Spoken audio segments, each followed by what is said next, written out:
Halo Tuan dan Puan, kembali lagi di Kepo KUHP di channel media sosial Kantor Staf Presiden bersama Kang Asep nih, tenaga ahli dari Kedeputian 4 ya. Siap. Hari-hari sibuk apa nih Kang sekarang? Biasa. Kalau saya kan di tim monitoring ya.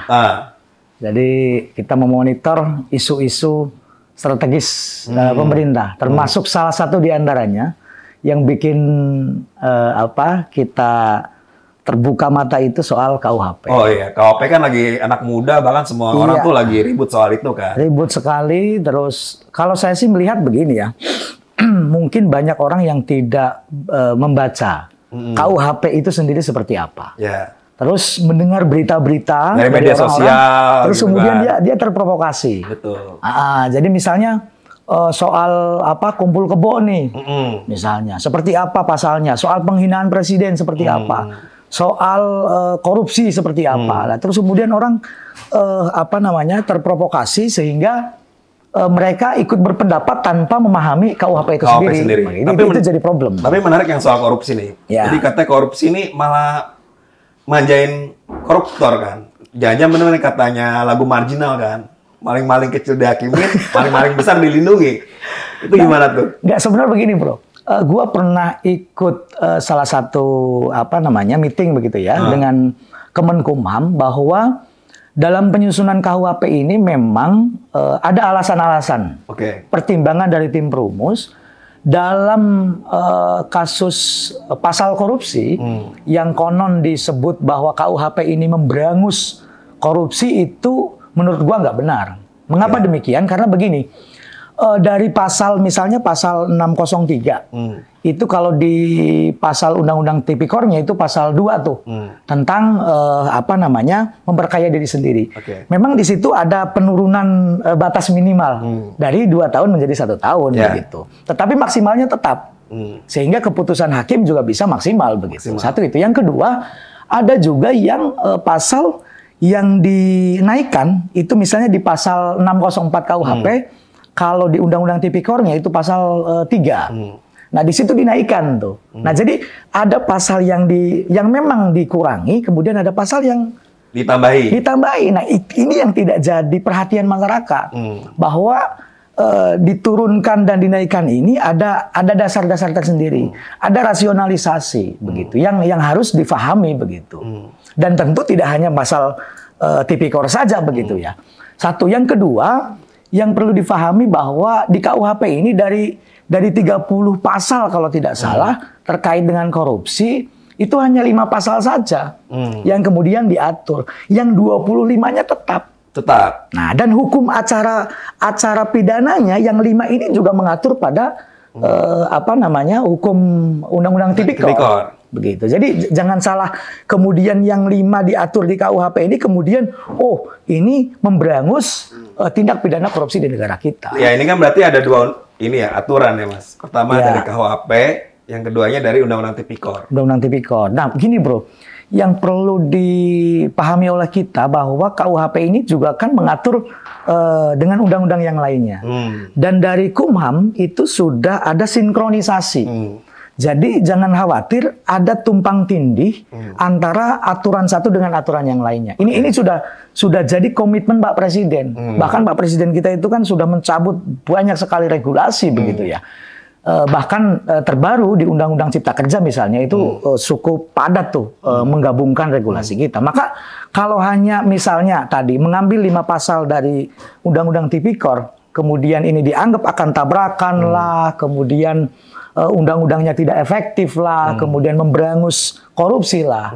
Itu menurut gua sih masih jauh lah ya, karena hukuman tetap ada, aturan tetap diatur dalam undang-undang itu dan dipastikan tidak akan tumbang tindih. Tapi kira-kira nih, mungkin kan beberapa teman-teman masih ragu nih terkait masalah apa benar nih koruptor-koruptor nanti nih entah di hari ini atau di masa depan takut dengan Undang-Undang KUHP. Nah, kalau gua sih begini ya, memang terkait dengan putusan hukuman begitu ya, gua kan pernah belajar hukum nih ceritanya begitu ya. ya soal putusan hukuman ini tentu tidak tergantung pada si pembuat undang-undang, begitu ya, pemerintah ataupun DPR. Tetapi bagaimana kemudian nanti eksekusinya di putusan pengadilan, di kejaksaan, di kepolisian, yang kemudian semua ini terlibat begitu.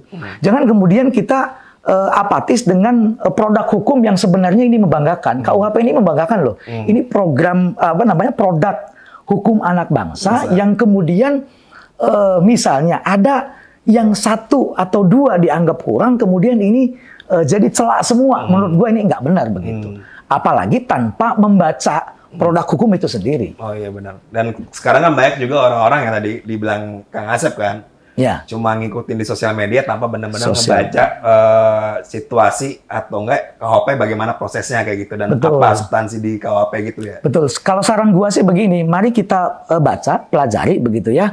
KUHP itu seperti apa, kekurangannya seperti apa. Boleh kritis tetapi harus ada basis dasarnya. Jadi jangan asal ngomong, jangan asal katanya.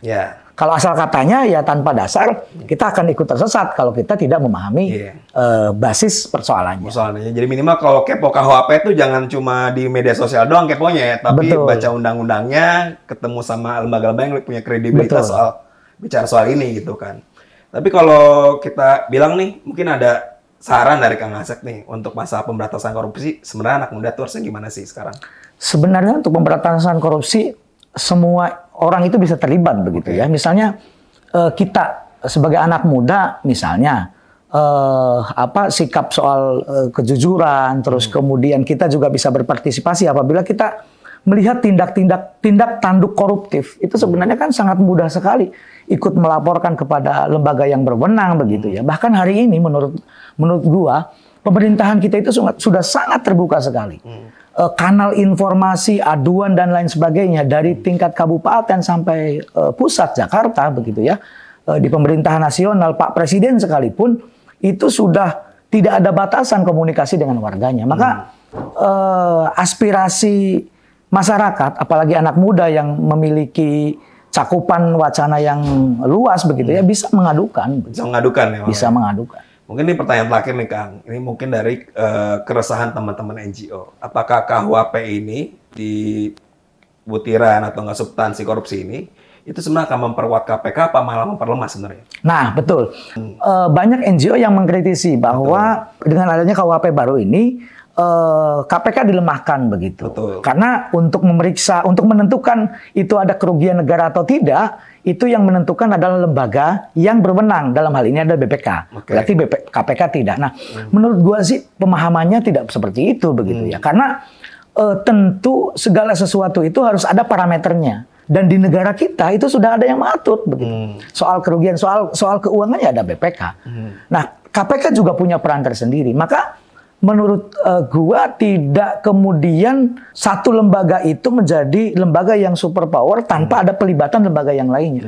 Justru dengan adanya pembagian kewenangan ini bisa saling melengkapi, saling menguatkan. Check and balances lah. Check and balance. Jadi tidak ada yang kemudian satu lembaganya sangat superpower kemudian menafikan lembaga yang lain. Nah, itu justru malah tidak akan jadi balance. Wah, jadi jangan terlalu berprasangka negatif ya sebenarnya teman-teman NGO, juga teman-teman yang lain yang penggiat korupsi, bahwa sebenarnya undang-undang tipikor maupun KUHP di substansi korupsi itu sebenarnya malah saling melengkapi, malah menguatkan lembaga-lembaga yang bergerak atau mencoba untuk memberantas korupsi. Jadi buat teman-teman semua, kepo KUHP itu harus penting banget, kita belajar langsung dari undang-undangnya, ketemu sama lembaga-lembaga yang punya kompetensi dan kapabilitas menjawab itu, dan jangan lupa yang paling penting follow semua akun media sosialnya Kantor Staf Presiden.